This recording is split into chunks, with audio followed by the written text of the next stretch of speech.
Olá, queridos, vocês que estão nos acompanhando agora pela manhã, neste domingo, às 9 horas da manhã, um bom dia. Os demais que estão acompanhando em outros horários, que Deus os abençoe grandemente. Para quem está agora conosco, gravando esta aula, uma boa noite. A gente sempre grava na quarta-feira à noite. Inclusive, você que é membro da igreja, quiser participar dessa gravação, está convidado. A gente sempre encaminha o link ali no WhatsApp da igreja, aí você pode participar também, tirando suas dúvidas, tendo sua participação também, tá bom? Eu quero pedir ao pastor Salovi que nos dirija a Deus em oração para nós darmos início à nossa aula. Ó Pai, na tua infinita misericórdia, te pedimos que o Senhor possa estar abençoando o teu servo, pastor Cristiano, que vai ministrar a aula de hoje, que o Senhor possa estar derramando sobre ele a tua graça, a tua bênção, e que a cada momento ele possa estar sendo usado por ti, não só na ministração da aula, mas no cuidado do rebanho que o Senhor tem confiado a ele. E a nós, que o Senhor tem nos dado o privilégio de exercermos a oportunidade de lecionarmos nas salas de aula, na classe, que o Senhor continue nos dando sabedoria e direção para que possamos ministrar com sabedoria e com dedicação. Obrigado por esse tempo de preparo para com os professores. Isso tem nos capacitado e tem nos ajudado muito em tudo aquilo que estamos fazendo na preparação da aula. Guarda-nos na tua presença e usa as nossas vidas. Em nome de Jesus. Amém. Amém. Como vocês estão percebendo, hoje quem vai ministrar a aula sou eu, porque nós trabalhamos da seguinte forma: esta também é a aula com os professores. E aí, o professor que vai ministrar no domingo, então está conosco aqui também, tendo esta aula, esse domingo, presencialmente, é o pastor Salve Júnior. Tá? Então, para que ele não dê aula para ele mesmo, na aula dos professores, então, eu estou aqui também colaborando com mais esse conteúdo. Semana passada você estudou conosco os 10 mandamentos e viu como estas leis são aplicadas no nosso dia a dia e como era aplicado ali no povo de Israel, ou para o povo de Israel. Então, você tem toda essa legislação que é dada e repetida pelo próprio Jesus, e essa legislação pelo próprio Jesus, ela é resumida. Ah, e ali ele resume em dois mandamentos. Amarás o Senhor de todo o teu coração, de toda a tua alma e teu entendimento, e amarás o teu próximo como a ti mesmo. Então, nós vimos um pouco do que é a demonstração desse amor através da lei do Senhor. Bem, algo que eu tenho a te dizer é que a lei dos 10 mandamentos é um resumo. Sim, ela traz os princípios das leis gerais que são dadas agora nos 5 livros da lei, que são conhecidos como Pentateuco. O livro de Êxodo, então, ele tem também uma parte maior, uma aplicação dos princípios dos 10 mandamentos, agora nos próximos capítulos que nós vamos utilizar. E isso está, então, do capítulo 21 até o 23. São os capítulos que nós vamos estudar hoje. Tá? Então, deixe sua Bíblia aberta em Êxodo.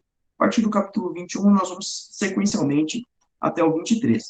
Bom, uma pergunta que eu faço aqui aos alunos que estão conosco, né, professores também, você sabe mais ou menos, lembra quais são alguns dos tipos de códigos de lei ou então, constituição de leis que regem o nosso país, que regem o Brasil?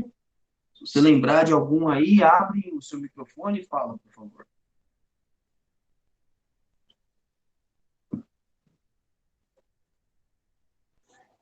A maior é a Constituição. Constituição Federal. Lembra de mais algum? Aí tem vários códigos Cita alguns.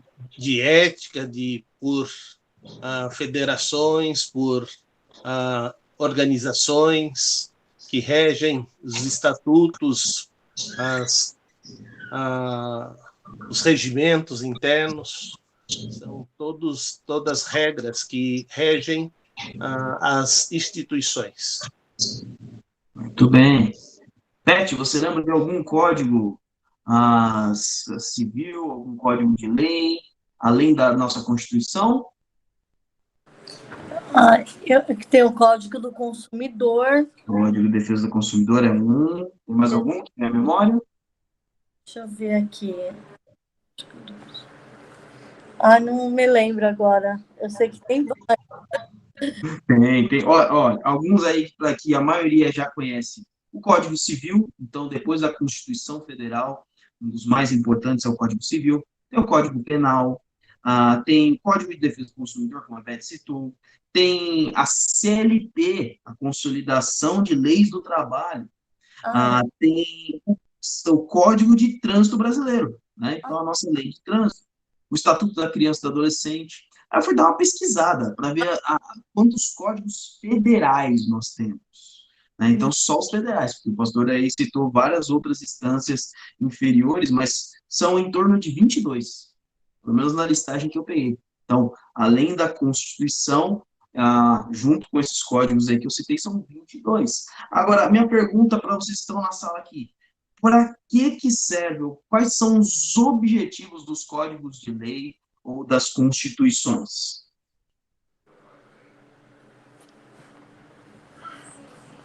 Pode falar, Beth, seu microfone está aberto. Agora você fechou.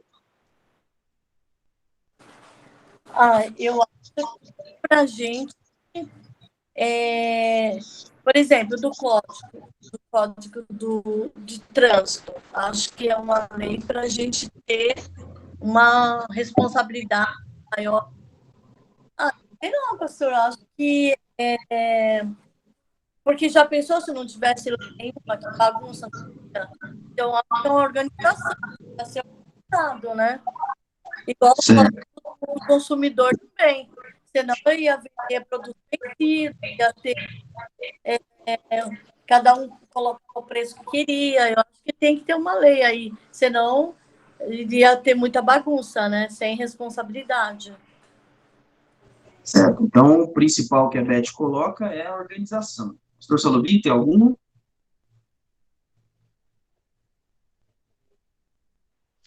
É a normatização de condutas de uma regra, de uma forma geral, né? Os códigos penais, toda vez que você comete um crime, e você vai ser enquadrado dentro de uma daquelas situações. Se você quebra o código do consumidor, você será punido por isto.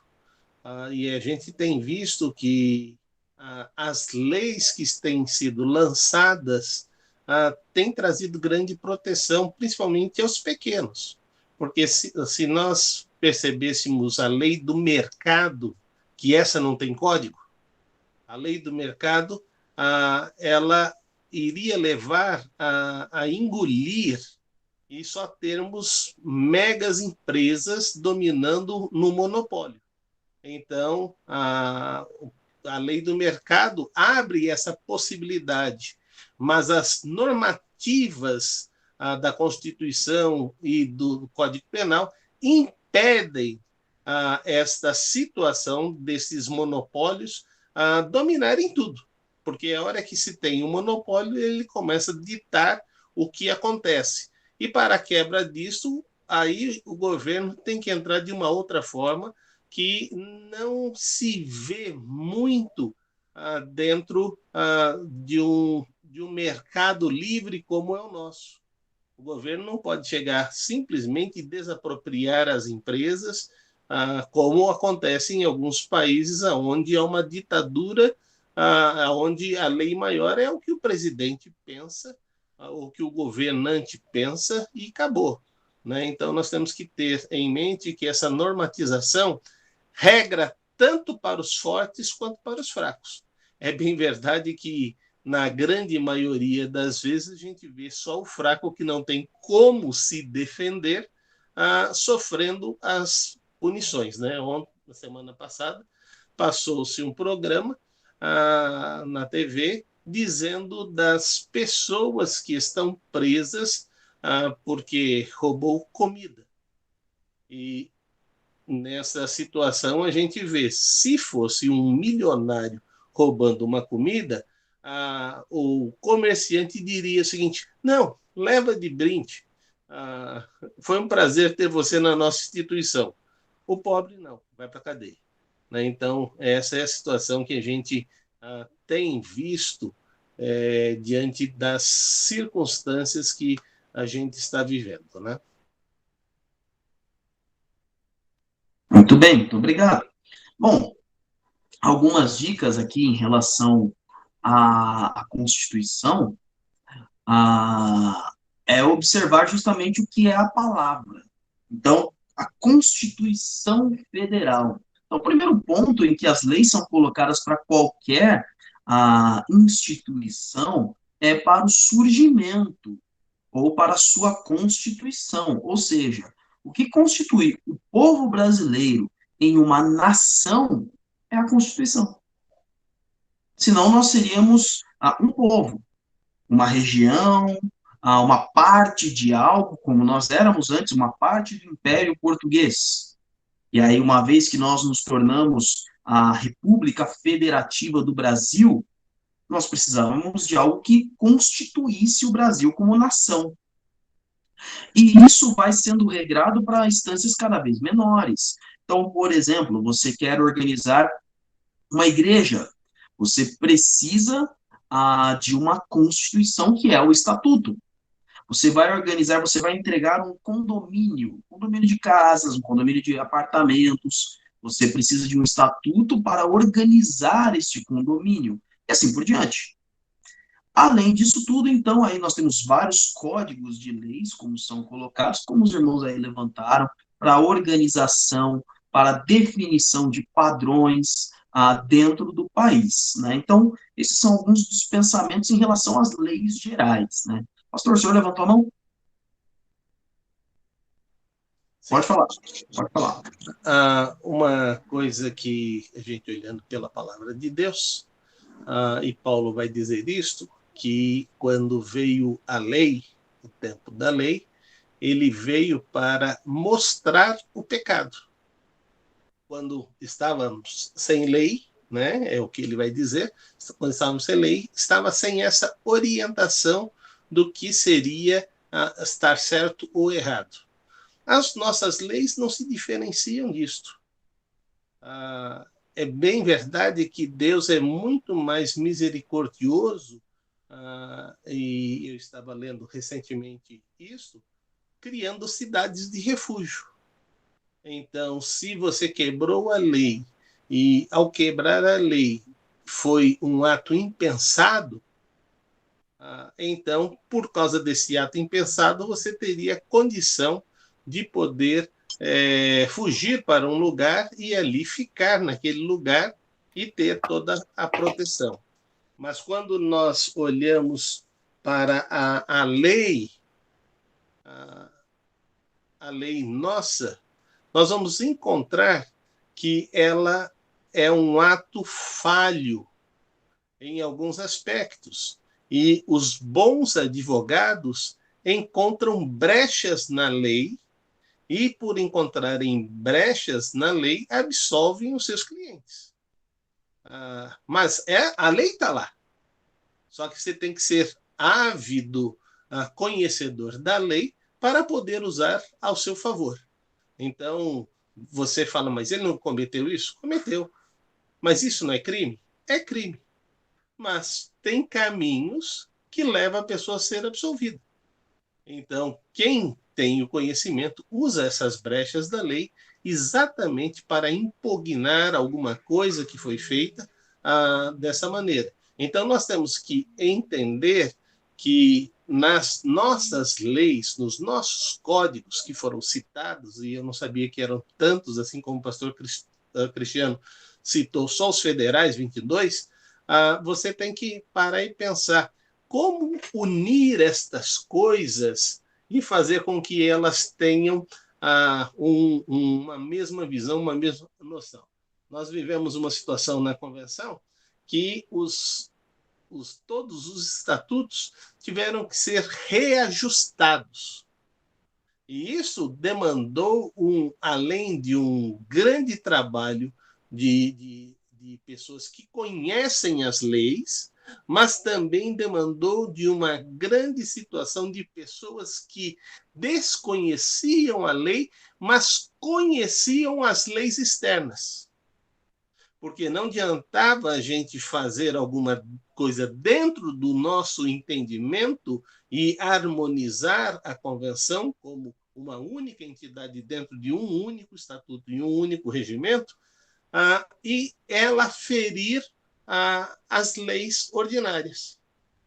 Então, além de uma pessoa que conhecesse nossa denominação, precisava de pessoas que conhecessem as leis ordinárias que regem o país, que regem as organizações, como a nossa convenção. Então, é muito importante a gente saber que tanto a palavra de Deus nos norteia, e a grande diferença da legislação, da Constituição, é que a gente não tem um entendimento de como a palavra de Deus diz que a lei serviu como um aio.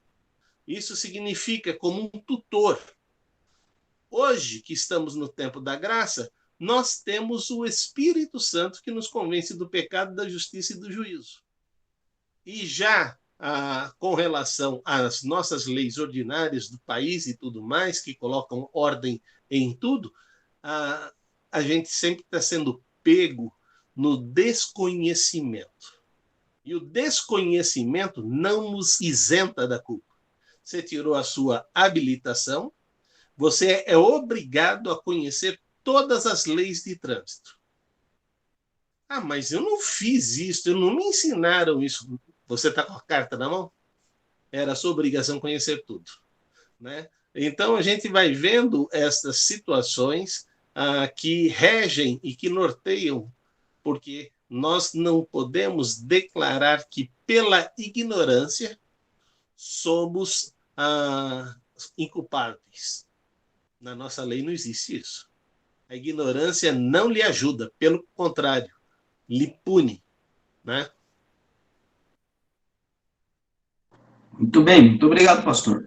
Eu vou até pegar uma expressão que o pastor utilizou, que é quando nós falamos da lei de Deus e da lei para o povo de Israel, vai um pouco além do que é constituir uma nação. É claro, eles eram um povo de Israel, em breve eles seriam esta nação, em breve eles seriam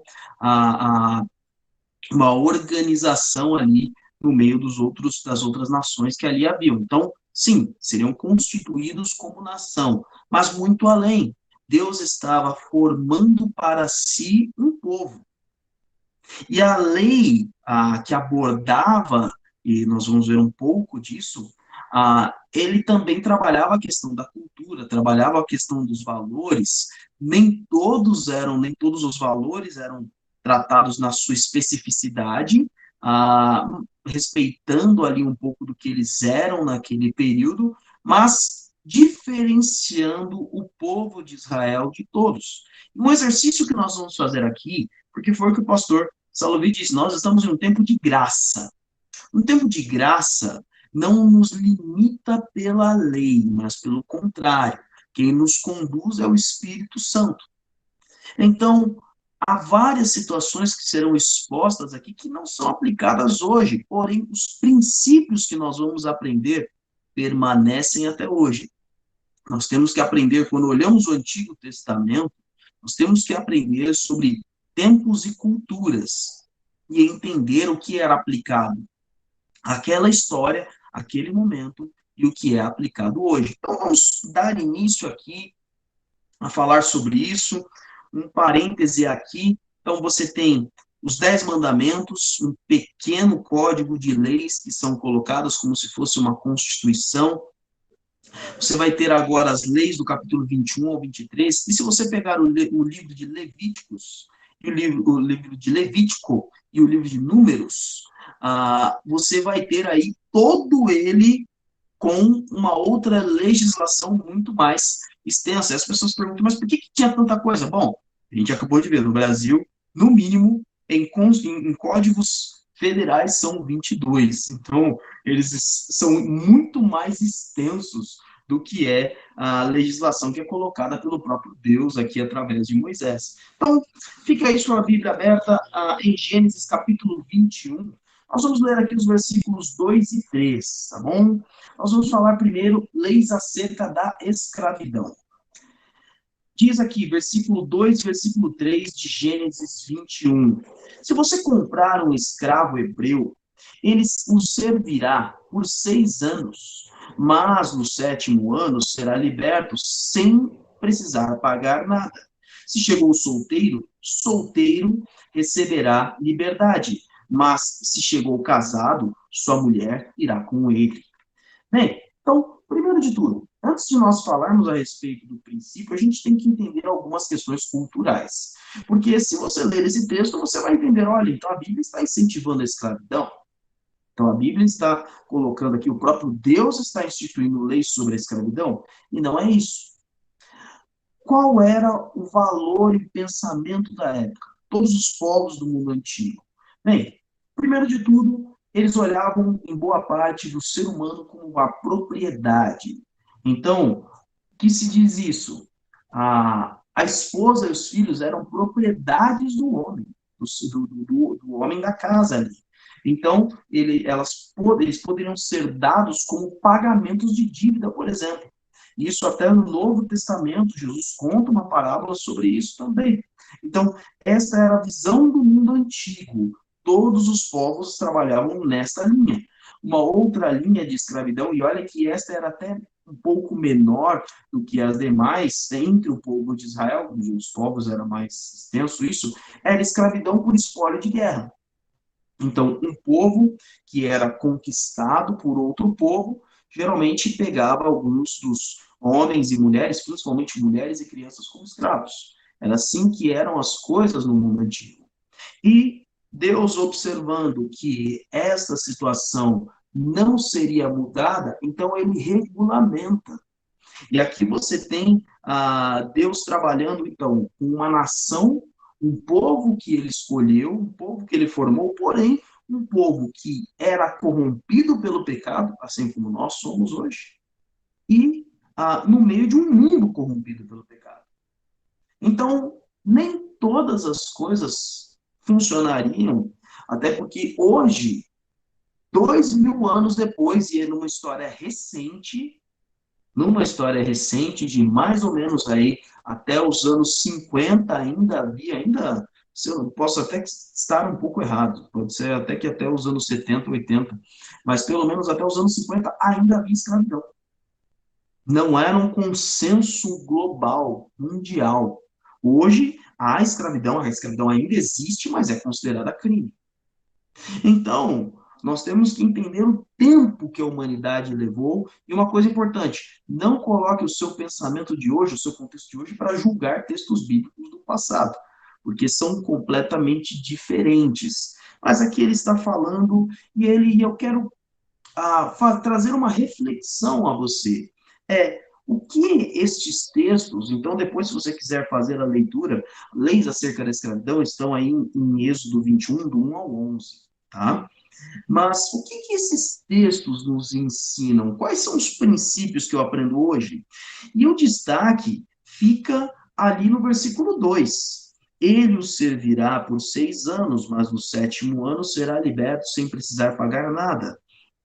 E uma situação interessante é a questão do perdão, independentemente do tamanho da dívida. Então, quando nós observamos aqui, aí se você quiser ver com bastante detalhe o ano do perdão, que pelos hebreus, pelos os judeus de hoje, é conhecido como Yom Kippur, você vai lá para Levítico capítulo 25, aí depois você lê o capítulo lá, porque aí é mais extenso, falando sobre o ano do perdão.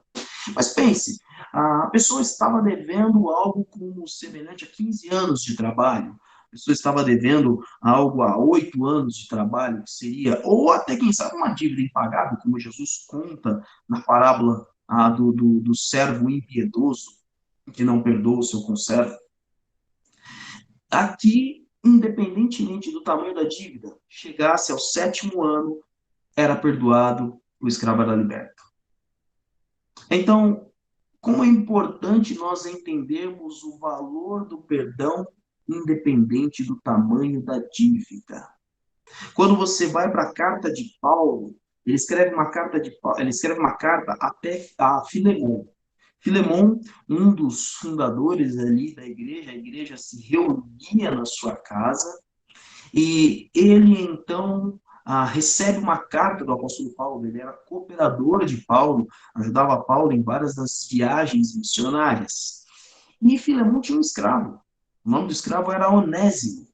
Quando Paulo está na sua viagem missionária a Roma, ele encontra com este homem, ele prega o evangelho a este homem se converte. E aí ele conta toda a história que ele havia fugido como escravo de Filemon.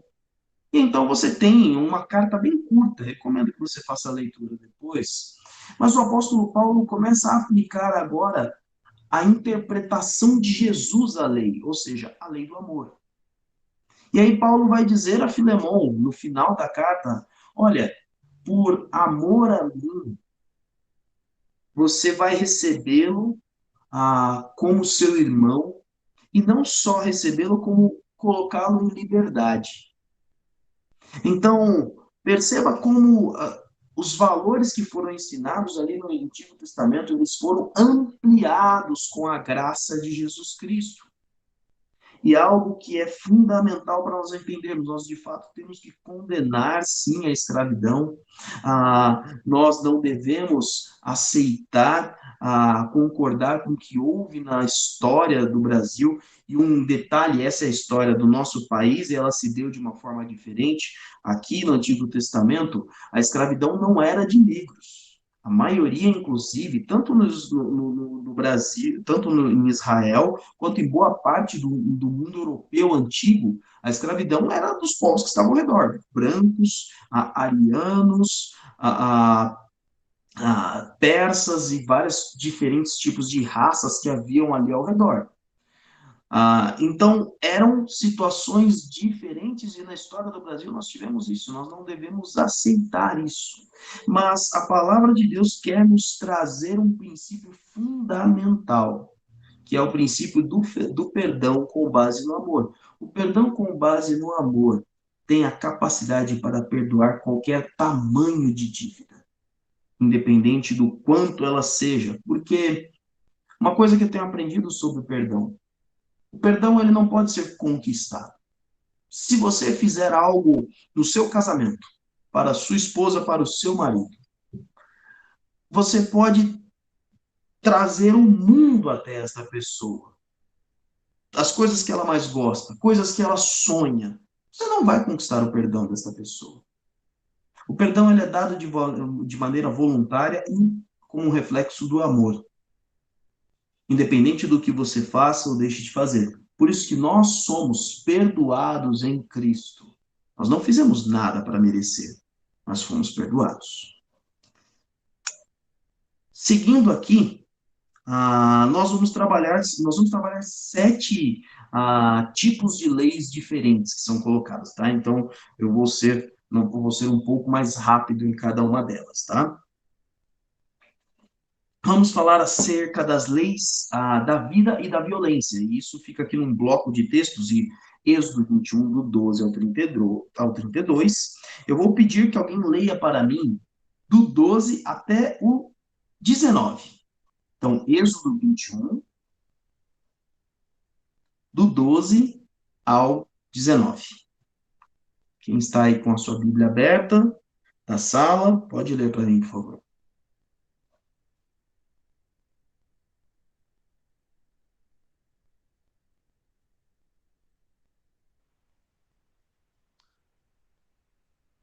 Quem ferir a outro, de modo que este morra, também será morto.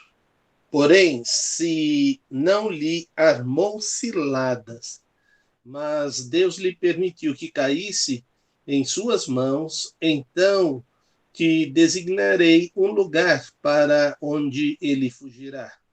Se alguém maliciosamente contra o próximo, matando-o à traição, tirá-lo-ás até mesmo do meu altar, para que morra. Quem ferir seu pai ou sua mãe será morto. Quem raptar alguém e o vender, ou for achado na sua mão, será morto. Quem amaldiçoar seu pai e sua mãe será morto.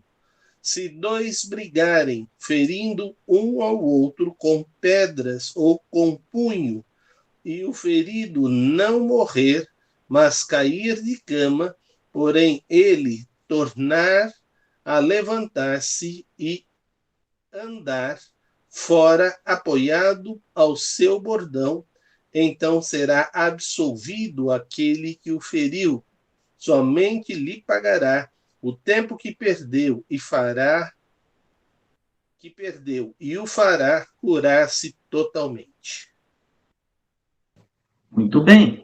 Então, aqui nós temos um pequeno bloco de versículos que vão tratar sobre a questão da vida e da violência. E o primeiro princípio que nós aprendemos aqui é o respeito à vida.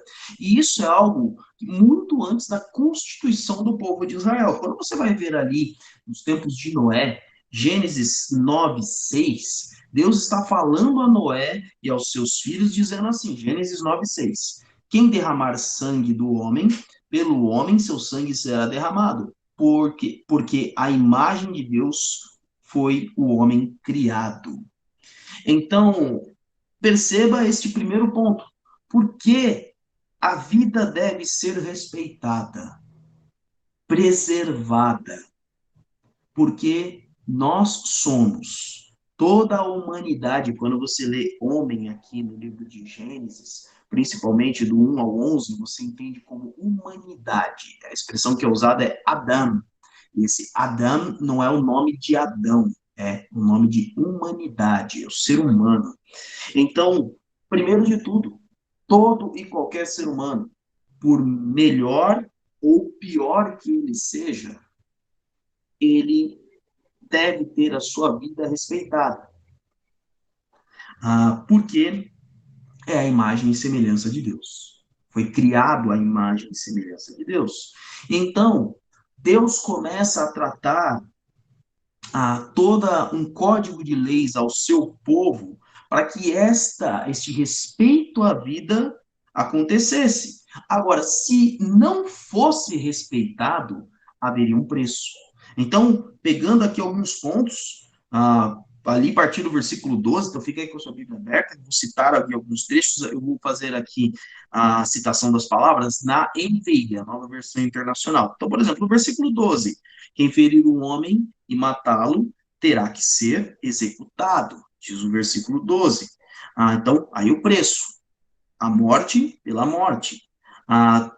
Todavia, se não for intencionalmente, poderá fugir. Então, quando você tinha ali uma morte acidental, uma morte sem intenção, mais à frente, no livro de Levítico, você vai ter a constituição das cidades-refúgio. Eram as cidades que eram dos levitas, pertenciam à tribo de Levi, e ali a pessoa poderia fugir, mas lá deveria permanecer até que o seu agressor decidisse deixar de vingá-lo, ou então até que ele morresse. Ele ficaria lá. Então, havia essa situação. Ou seja, o cuidado com a vida teria que ser ao máximo, até mesmo sem querer. Então, se você continuar lendo o capítulo, você vai ver ali uma série de outros cuidados com a vida que eram necessários. Alguns exemplos muito simples hoje. Como que você está com as tomadas da sua casa? Eu tenho duas menininhas, né? Uma de 3 e uma de 6 anos. Então, como você observa os tomados da casa? Você olhar as minhas janelas, elas têm rede, porque a gente mora no 10º andar. Então, tem que haver esse cuidado, não só com as minhas crianças, mas com as crianças que vêm aqui à nossa casa, né? Então, você vai ter ali uma série de situações que você tem que trabalhar e observar para preservar o cuidado com a vida, de maneira intencional e não intencional. Então, quando estiver dirigindo, cuidado com a vida.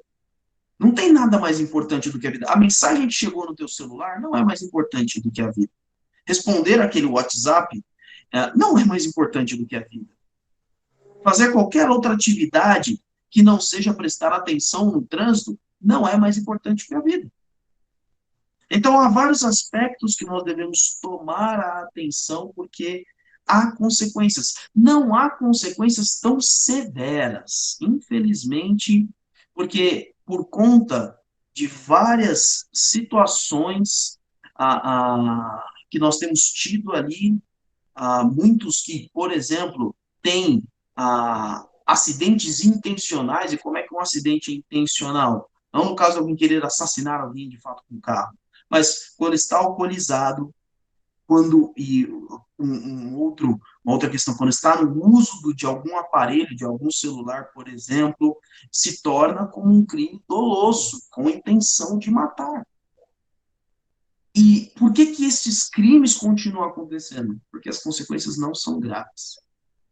As pessoas não percebem que há um alto preço por não preservar a vida. Mas aí a palavra de Deus então fala, olha, todo ser humano é a imagem e semelhança do Senhor. Então você deve respeitar a vida. E aqui ele fala sobre a violência também. Ele fala sobre aquele que sequestrar ou vender alguém deve ser executado. A maioria das penas aqui terminava em uma pena de morte. Quem amaldiçoar o seu pai e sua mãe deve ser executado. Opa, caí aqui. Meu celular sofreu uma violência. Só um instantinho, deixa eu ajeitar ele aqui.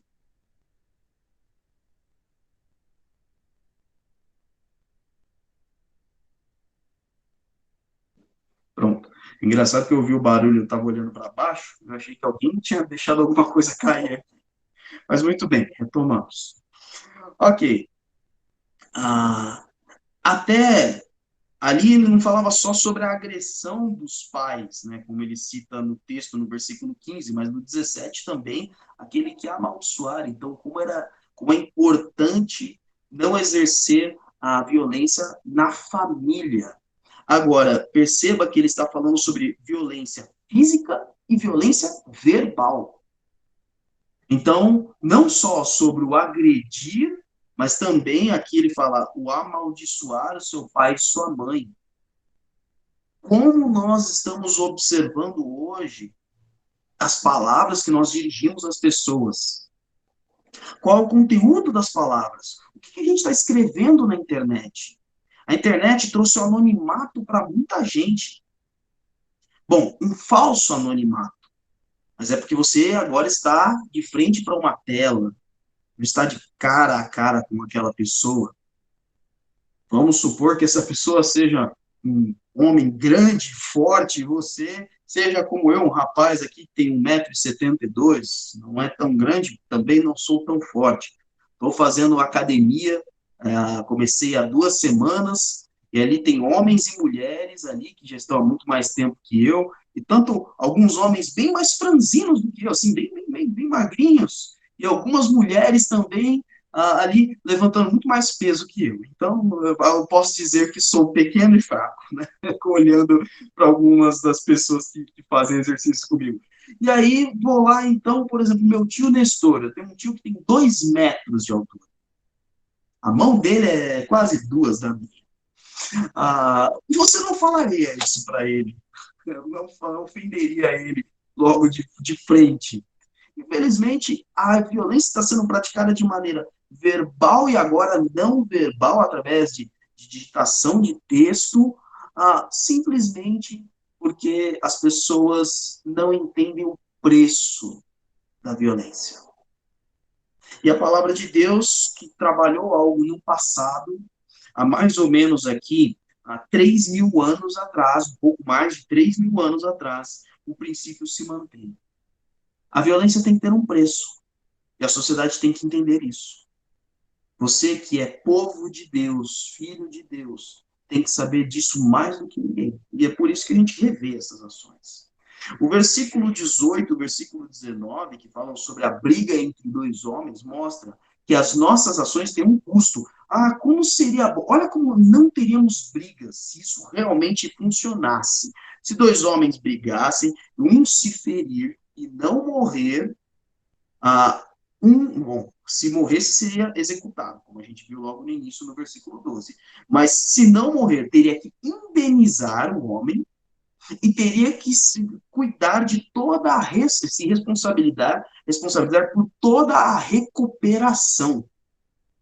Agora pensa, se você vai entrar numa briga e você sabe que eu vou ter que pagar se eu machucar essa pessoa, e além disso, eu que vou ter que ver se está tudo sendo bem feito. Não é só dar o dinheiro, vai no hospital. Não, eu vou lá, vou visitar, vou ver se ele está tendo todos os cuidados, vou ver tudo da forma correta.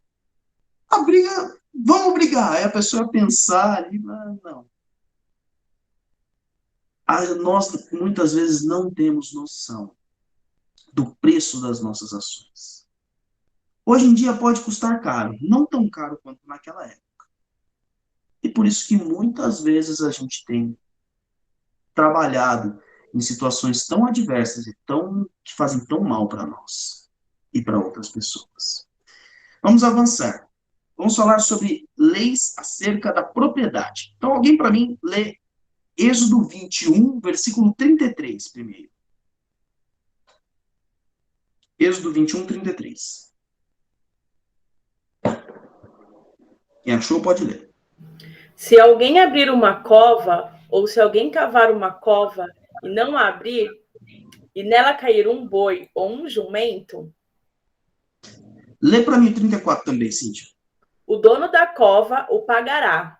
Pagará em dinheiro ao seu dono, mas o animal morto será seu.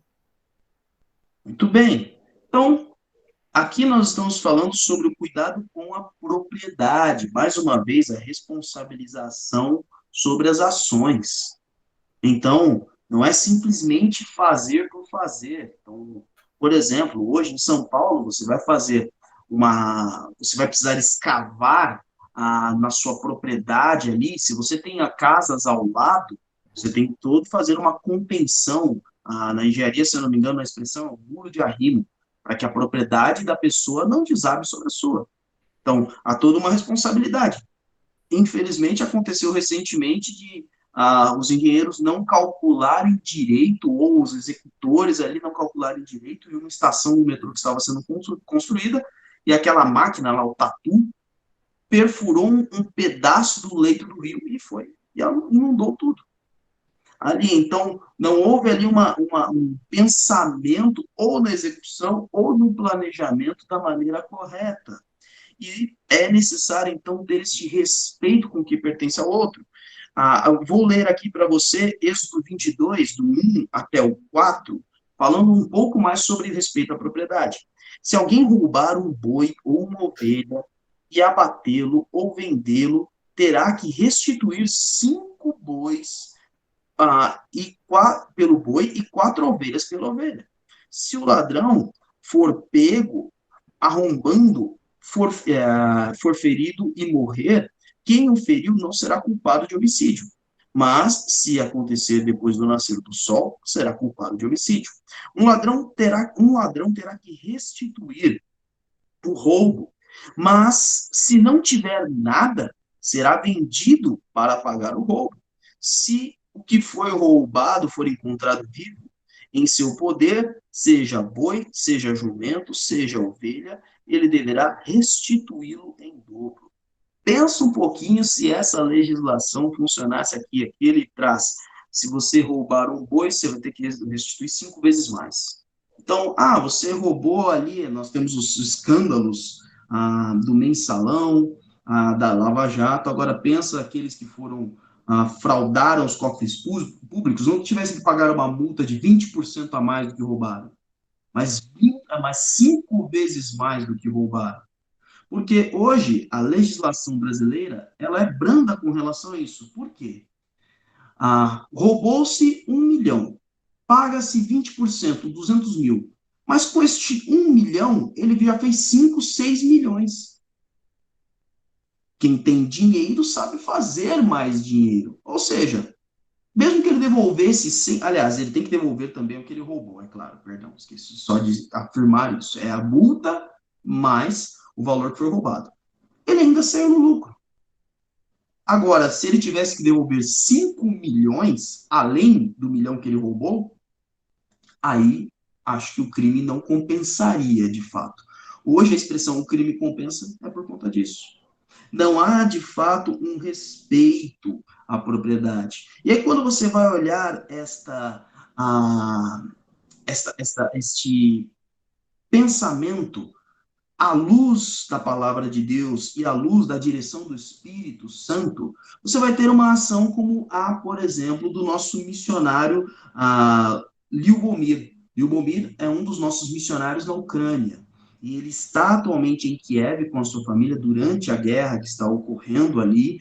Ele está em um dos abrigos. E ele conta, se você abrir ali, depois acessa canal JNN, que é o canal da Junta de Missões Mundiais, e você olhar ali o vídeo 12 da Ucrânia, é justamente o nosso missionário contando uma das coisas que ele faz. Ele faz a vigília pelos imóveis dos seus vizinhos e do bairro. Então, uma pessoa que sabe ali que seus vizinhos, que as pessoas próximas ali da onde ele mora, fugiram, conseguiram fugir, eles não conseguiram, foi mais seguro para eles permanecer ali na capital, ele ainda está não só respeitando, como se preocupando com as propriedades dos seus vizinhos. Um princípio que a gente aprende na palavra de Deus desde o começo. Então, querido, avalie as suas ações. Se você vai fazer algo que vai beneficiar ou maleficiar alguém. Se você está observando que a sua ação está ferindo a propriedade de outra pessoa. Se assim o fizer, não faça. Algo muito simples, pirataria. A pirataria é um ferir do direito da propriedade. Alguém tinha um bem, este bem, uma marca, um tipo de produto, uma propriedade intelectual, e este bem, ele ali, então, é comercializado de maneira legal para aquele que tem aquele produto, aquela marca, receba sobre aquilo que ele produziu, que ele construiu, e a pirataria nada mais faz do que justamente não respeitar os direitos de propriedade, por isso que é barato. Porque ele não paga aquela pessoa que detém a propriedade. Se fosse um princípio que é aplicado, muitos justificam, mas isso pertence a grandes marcas, e essas grandes marcas têm dinheiro demais, e elas nem fazem tão bem assim a população. O problema é que este princípio, ele não é pensado só disso. Como nós estamos falando de um mundo corrompido, não se respeita a propriedade em nada. E vai se fraudando apenas para se ter o lucro ou apenas para se ter aquele bem. E a palavra de Deus nos instrui que nós devemos respeitar a propriedade. O quarto ponto que é dado aqui são as leis acerca da responsabilidade social. E aqui nós temos vários pontos. Então, aqui a gente começa a trabalhar Êxodo 22, do 16 ao 31. Eu vou pedir a alguém que leia para mim o 16 até o 20. Êxodo 22, de 16 a 20.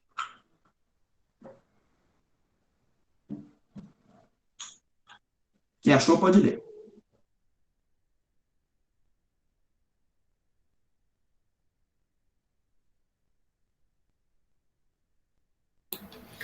Se alguém enganar alguma virgem que não for desposada e se deitar com ela, certamente a adotará e tomará por sua mulher.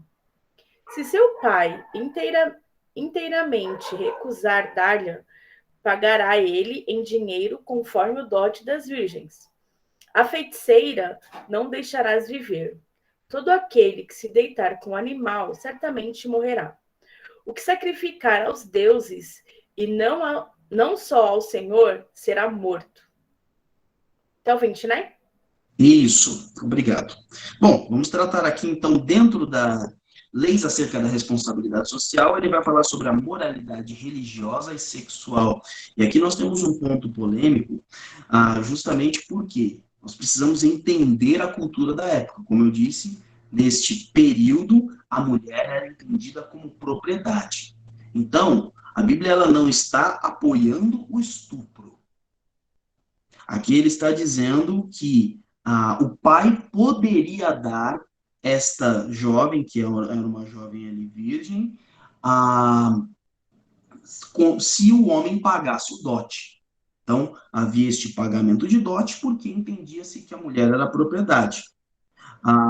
Agora, para entendermos essa questão do estupro, se você avançar ali para Deuteronômio, capítulo 22, do versículo 23 até o 25, diz assim: se numa cidade um homem se encontra com uma jovem prometida em casamento e deitar-se com ela, levem os dois à porta daquela cidade e apedrejem-no até a morte. A moça, porque estava na cidade e não gritou por socorro, e o homem, porque desonrou a mulher de outro homem. Eliminem o mal do meio de vocês. Contudo, se o homem encontrar, contudo, um homem encontrar no campo uma jovem prometida em casamento e a forçar, somente o homem morrerá. E aqui, mais uma vez, temos que entender o contexto da passagem. Por que que a jovem era executada junto com o homem se fosse estuprada na cidade? As cidades, como eram naquele período, eram pequenas e as casas todas próximas umas das outras.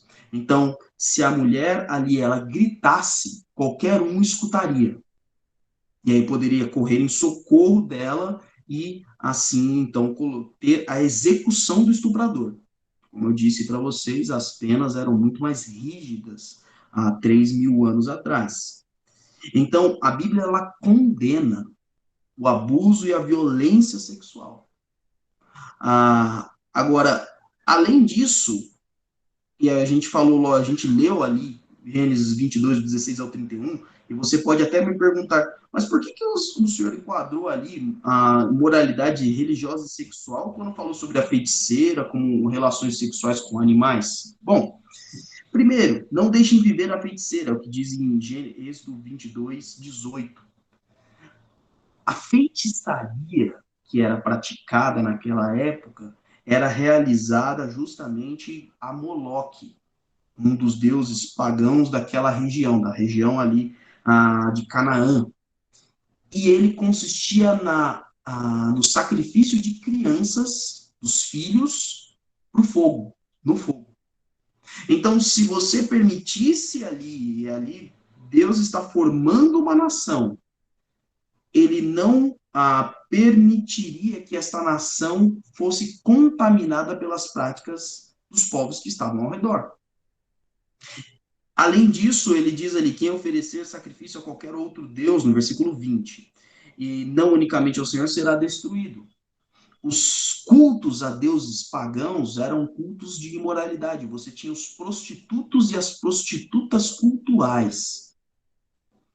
Então, a maioria desses cultos se dava em relação ao sexo. E, além disso, também você tinha a questão das relações sexuais com animais, que não só era algo abominável para eles, mas trazia uma série de doenças. Então, as responsabilidades, por que isso está dentro da responsabilidade social?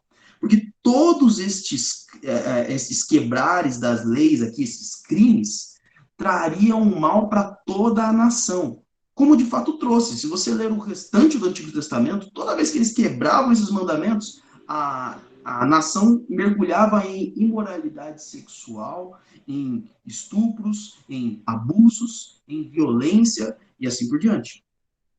Então, quando não se seguiam essas leis, a violência em todos os seus aspectos se perpetuava.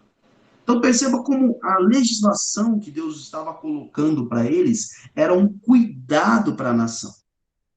Era uma preocupação sobre, olha como vocês devem tratar. Mulheres não devem ser tomadas só pela vaidade dos homens. Era isso que Deus estava apontando ali. Haveria consequências. Hoje, nós vivemos de uma maneira diferente. Hoje, mulheres e crianças não são propriedades. Nós entendemos, inclusive, à luz da palavra de Deus, que somos todos semelhantes, somos todos iguais, e temos aí todos os nossos direitos, e todos devemos ser penalizados se não cumprirmos a lei que nos está posta. Além disso, a palavra de Deus vai mais além e orienta, por exemplo, o apóstolo Paulo orienta a Timóteo, dizendo: olhe para as mulheres, as mais jovens como suas irmãs, as mais velhas como as suas mães. Então, você vai ter ali todo um trato de maneira diferente dentro da igreja de Cristo, dentro do povo de Deus. E aqui, ainda avançando sobre a responsabilidade social, fala sobre a lei dos mais fracos. Então, o pastor Salvi, ele trouxe ali um exemplo de como várias pessoas que estão na cadeia no Brasil são justamente por roubo de comida. E há uma certa narrativa em uma parcela da sociedade que diz: não, esses não deveriam ser penalizados. A Bíblia não defendia isso. Mas a Bíblia observava o cuidado com o mais fraco. Então, leia comigo aqui, agora ainda no capítulo 22, dos versículos 21 a 24. Então, Êxodo 22, do 21 ao 24. Eu vou ler aqui. Não maltratem, nem oprimam o estrangeiro, pois vocês foram estrangeiros no Egito. Não prejudiquem as viúvas, nem os órfãos, porque se o fizerem e eles clamarem a mim, eu certamente atenderei o seu clamor. Com grande ira matarei vocês à espada. Suas mulheres ficarão viúvas e seus órfãos e seus filhos ficarão órfãos. Então aqui você tem uma tríade: o estrangeiro, o órfão e a viúva. E essa tríade vai aparecer em todo o Pentateuco como identificado como os mais fracos. Por que estas três figuras? O estrangeiro, ele não tinha direito a terras. Ele não teria. Ainda quando eles estão recebendo essa legislação, eles ainda são estrangeiros. Eles estão no deserto do Sinai, onde tinham as tribos dos amorreus e ali uma boa parte pertencendo ao Egito. Então, eles ainda são estrangeiros e eles iam chegar ali e falar: olha, não oprima o estrangeiro. O estrangeiro não tem como ter sustento, porque ele não tem terra na sua região. E aí você vai ter depois um grande desdobramento sobre como se cuidaria, como é que se trataria a colheita deixando ao estrangeiro. O grande livro que trata sobre isso é o livro de Ruth. Então depois você pode ler e ver ali como Ruth, que era uma estrangeira, foi abençoada por essa legislação, e abençoada, no caso, por Boaz. Né? E aí ele fala sobre o órfão e a viúva. A propriedade pertencia ao homem.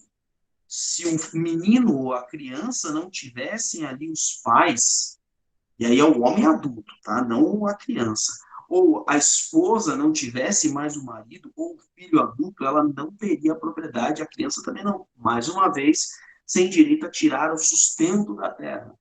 Então, uma coisa interessante é como Deus constrói a responsabilidade nacional sobre o mais fraco. Por que quem roubasse deveria, então, sofrer uma punição, mesmo que fosse alimento? Porque a nação, em contrapartida, tinha que cuidar daqueles que precisavam do alimento. Então, a nação tinha que ser responsabilizada, e foi. Se você ler o livro do profeta Malaquias, o livro do profeta Zacarias, você ler ali o final do livro de Neemias, você vai vendo a injustiça social e como Deus vai condenando a injustiça social. Eu quero ampliar um pouco esse conceito. Porque se eu ficar nesse conceito hoje, aí eu vou entrar numa disputa política ou uma disputa de ideologia. E eu não vou entrar neste mérito. Porque aqui, Deus está formando o seu povo. Agora, quando você vai ver em 1 Pedro 2,9, você descobre que é um novo povo. Nós somos a nação eleita, o sacerdócio real, a nação santa, o povo adquirido. Ou seja, eu, como filho de Deus, como povo de Deus, preciso olhar a necessidade do mais fraco. Nossa Junta de Missões Mundiais, junto com a Junta de Missões Nacionais, está fazendo isso. Estamos trabalhando para poder receber refugiados da Ucrânia.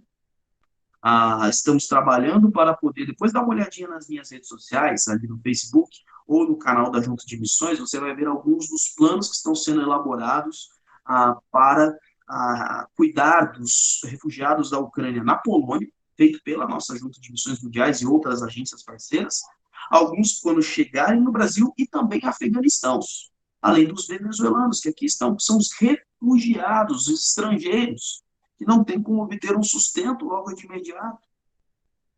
Então, essa é uma responsabilidade do povo de Deus. Esquece a legislação brasileira, esquece políticas sociais, esquece ideologias. Querido, Deus nos chama para cuidarmos dos mais fracos. Nós, como povo de Deus, é nossa responsabilidade. Seria uma responsabilidade nacional se toda a nação brasileira pertencesse a Jesus Cristo. Aí nós poderíamos cuidar como identidade nacional. Fora isso, a responsabilidade é minha. Não é para eu terceirizar para o governo, não. O cuidado com o necessitado é minha responsabilidade. Agora ele avança no capítulo 23 para leis acerca da justiça. E aí a gente tem, então, um bloco de versículos para você poder ler ali, do 1 ao 9. Eu vou ler aqui, eu vou fazer essa leitura aqui, os irmãos me acompanhem, do 2 e o 3, e o 6 e o 7. Tá? Então, Êxodo 23, 2 e 3, e depois 6 e 7. Diz assim: não acompanhe a maioria para fazer o mal, ao testemunhar num processo, não perverta a justiça para apoiar a maioria, nem fale para favorecer o pobre no processo. Não perverta o direito dos pobres em seus processos. Não se envolva em falsas acusações, nem condene à morte o inocente e o justo, porque eu não absolverei o culpado. Aqui nós temos a justiça de maneira igualitária. Primeiro, quantas vezes nós não estamos condenando pessoas pela vontade da maioria? Há uma série de crimes em nosso país e crimes que ganham a repercussão na mídia. Quantas vezes nós já estamos condenando pessoas antes de sair as sentenças, sem nem ter noção? A gente tem que tomar muito cuidado com a mídia de hoje, dos dois lados, porque emitem juízo, dizem que são imparciais, mas emitem um juízo de valor ou controlam os fatos como eles são divulgados, já emitindo condenação, porque nós estamos indo com a maioria. E quantas vezes, tanto no povo de Israel, quanto a nação brasileira, quantas vezes, desculpa a expressão, mas quantas vezes a gente já quebrou a cara, porque quis seguir a maioria. Então tome cuidado com as manadas. Deus não está realizando um regime democrático. Não, pastor. Não, democracia é algo novo. Qual é o melhor regime de governo, segundo a palavra de Deus? O melhor regime seria o teocrático, aonde Deus governava a nação. Isso aconteceu com a nação de Israel até o profeta, sacerdote e juiz Samuel. Então, até Samuel, a partir do momento que Israel pediu um rei, e aí foi Saul, aí o regime de governo passou a ser monárquico. Então, não, Deus não está falando que vai com a maioria, não. Se estiver contrário à vontade de Deus, esqueça a maioria, porque a maioria pode cometer injustiça. Tome cuidado com a maioria, principalmente hoje. As redes sociais criam algoritmos para envolver você em bolha. E parece que a tua opinião é a maioria, porque você só se relaciona com pessoas que têm a mesma opinião. E aí você, por acaso, acha que está todo mundo falando sobre isso. E essa é a opinião de todo mundo. Somos 210 milhões de brasileiros. Você acha mesmo que você tem a opinião de todo mundo na sua pequena rede social de 1.000 amigos? Estou exagerando já. De 1.000 amigos? Ah, querido, tome cuidado. Isso é uma armadilha. Aqui nós temos os dois lados na questão do fraco. Nem favoreça, diz o versículo 3, nem favoreça o pobre no processo. Não favoreça por ele ser pobre, por ele ser fraco. Observe a justiça, seja justo. Nós tínhamos um grande problema na nossa CLT, onde muitos funcionários bastavam conseguir realizar ali o processo legal sobre suas empresas e com várias mentiras conseguiam extrair recursos. E o pensamento qual é? Eles têm muito, eles que paguem. Nós não estamos preocupados com o valor moral da sociedade, nós estamos preocupados com a justiça aos olhos de Deus. Tanto que hoje se diminuiu muitos dos processos, porque o juiz começou, então, o juizado começou, então, a cobrar ali em caso de perda. Perdeu o processo, você tem que pagar as custas. E aí, então, o funcionário nem sempre tem o recurso, então ele pensa uma ou duas vezes para ver se tem certeza, para ver se realmente ele vai conseguir vencer aquele processo. Então, nós temos essa situação. Agora, não é a maioria. Nós estamos falando de uma minoria aqui. Agora, o versículo 6 deixa bem claro. Não perverta o direito dos pobres, ou seja, por ele ser mais fraco. Não se envolva com mentiras, acusações mentirosas, condenando um justo à morte. Como que Jesus foi condenado? E Jesus era o mais fraco ali, aos olhos dos homens. Toda a liderança do povo de Israel, os fariseus, os saduceus, os sacerdotes o acusavam. E ele foi acusado e condenado por mentiras. E aí Deus está dizendo, eu não absolverei o culpado. Então, tome cuidado. Respeite o direito do forte e do fraco. Não vá seguindo a maioria, simplesmente por ser maioria. Analise os fatos. E se você tiver competência para então julgar, o que a maioria das vezes nós não temos, então exerça o julgamento com justiça. Isso se você tiver a competência para tal. Caminhando para o final, temos mais 2 pontos aqui. As leis acerca do descanso, e isso está ali em Êxodo 23, versículos 10 a 13. Eu vou pedir a alguém que leia para mim apenas o versículo 12. Então, Êxodo 23, versículo 12. Quem achou, pode ler.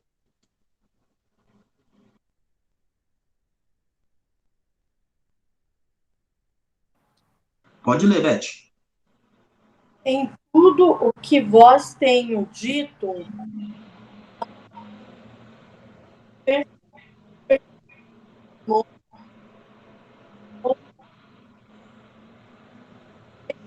Cortou, Beth.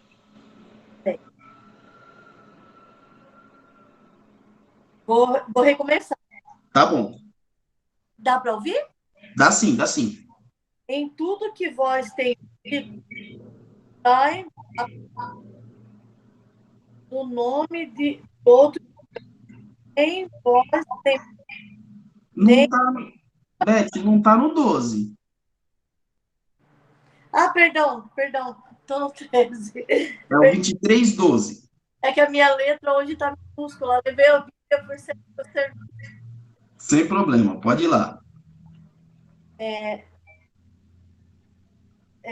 6 dias farás a tua obra, 7º descansará, para que descanse o teu jumento para. Nossa, tá ruim de chegar. Muito bem. Bom, cortou um pouquinho aqui, eu vou ler na NVI. Em 6 dias façam os seus trabalhos, mas no 7º não trabalhem para que seu boi, o seu jumento possam descansar, o seu escravo e o estrangeiro renovem as forças. Olha como é um ponto interessante. Deus criou uma lei para o descanso. Bom seria se nós entendêssemos essa lei e vivêssemos essa lei hoje. E ele trata 3 aspectos aqui, então. Então, ele primeiro fala do seu descanso. Você precisa descansar. É um mandamento, mas convenhamos, é um princípio de inteligência, é um princípio de amor, porque Deus está preocupado com a nossa saúde, cuidado conosco, e por isso ele manda, descanse. É tão forte que ele, sem precisar, no 7º dia ele descansa. Por que Deus descansa no 7º dia? Ele ficou cansado? Não. Ele não tinha mais forças depois de criar o mundo? Não. Simplesmente para tornar aquele dia um dia especial.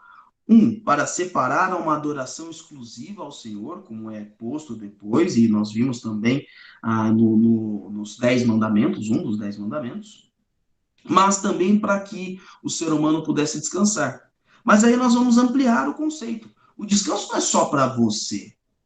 O descanso é para o outro, porque ele diz no final, o escravo e o estrangeiro possam renovar as forças. Felizmente, nós não temos hoje, de maneira legal, os escravos, mas nós temos funcionários, mas nós temos trabalhadores, nós temos pessoas que estão conosco, e o quanto você tem pensado no descanso dos que estão ao seu redor. Às vezes não é nem seu funcionário, às vezes é um amigo, às vezes é um colega de trabalho, e a gente fica passando coisas para as pessoas fazerem e exigindo que sejam feitas, sendo que nós precisamos não só nós descansarmos, mas também levar o outro a descansar, porque isso é importante para a saúde minha, do outro ou de toda a sociedade como um todo.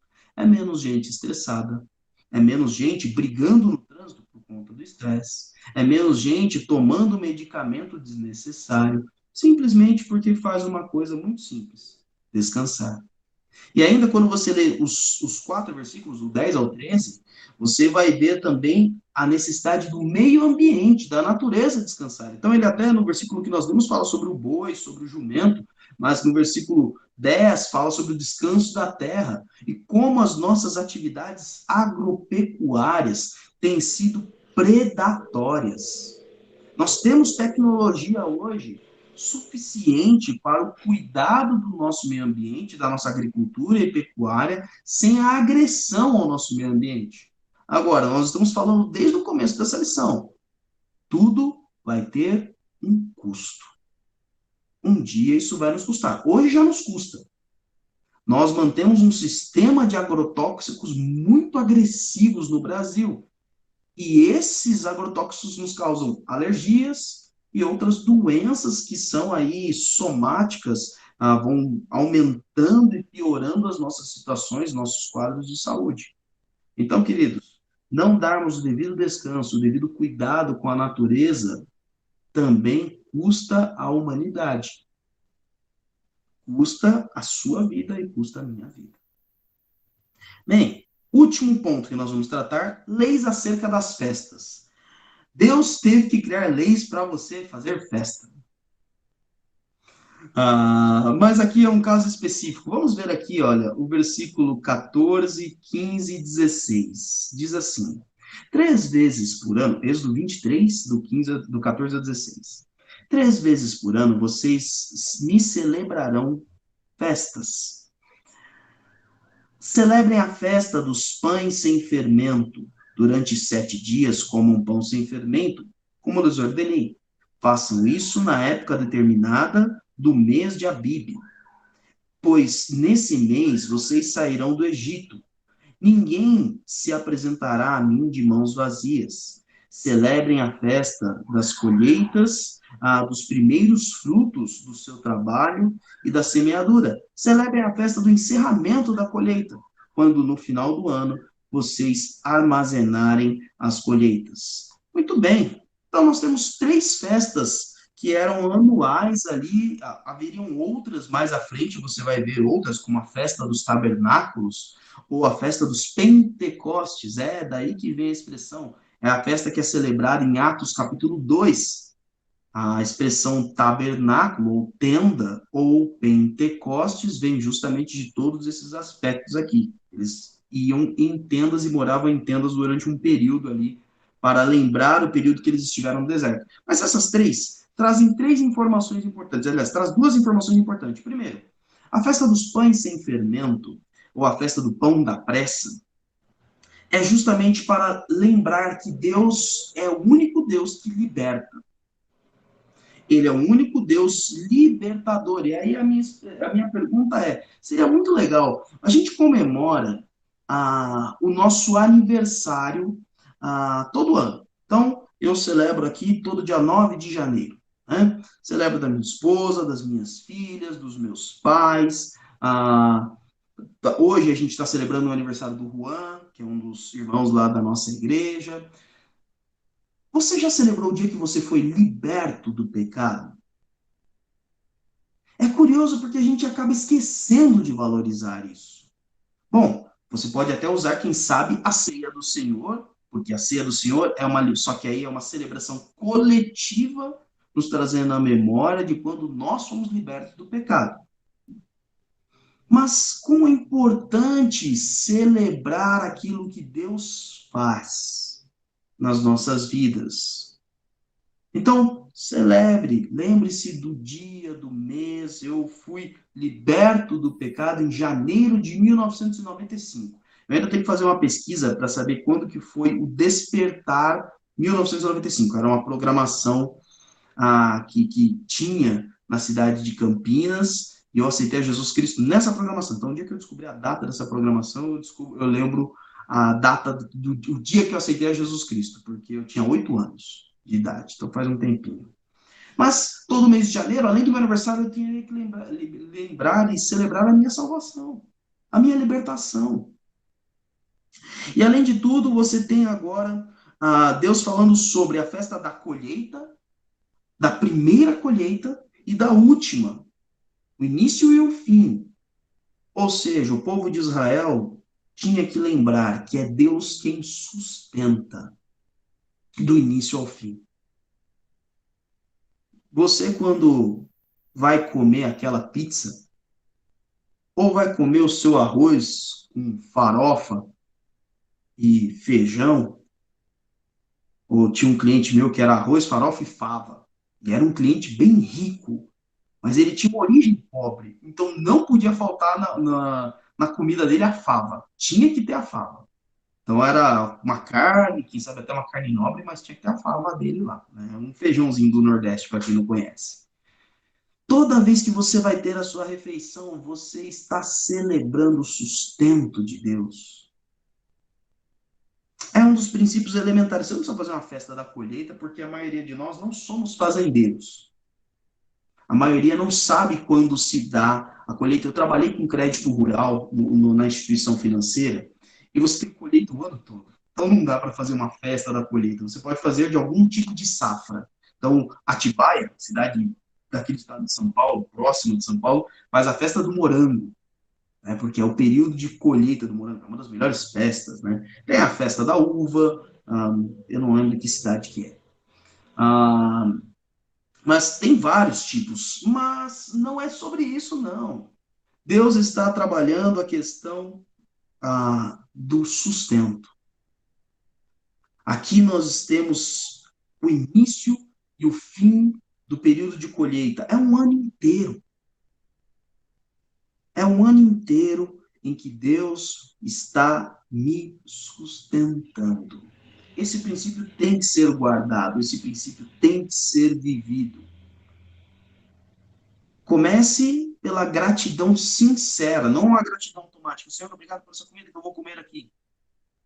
Não, comece pela gratidão sincera daquilo que Deus colocou no teu prato. Mas quer fazer de maneira mais significativa?